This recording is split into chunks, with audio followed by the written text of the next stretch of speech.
రసాయన మందులతో సారం కోల్పోతున్న భూములకు, వ్యవసాయ రంగంలో పెరిగిపోతున్న పెట్టుబడులకు పరిష్కారం బయోచార్.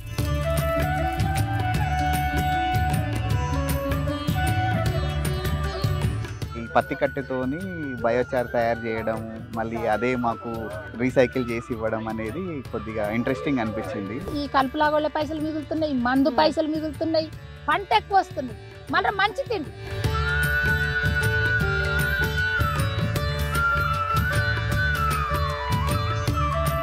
ఇది ల్యాబ్ టు ల్యాండ్ అనే సైన్స్ కాదు. మనం ఈరోజు ఫీల్డ్లో ఉన్నాము, ల్యాండ్ మీదనే ఉన్నాము. ఈ ల్యాండ్ చూడు, ఆ ల్యాండ్ చూడు, ఈ రెండు చూసినాక నీకు నచ్చితే వేసుకో, లేకపోతే వేసుకో.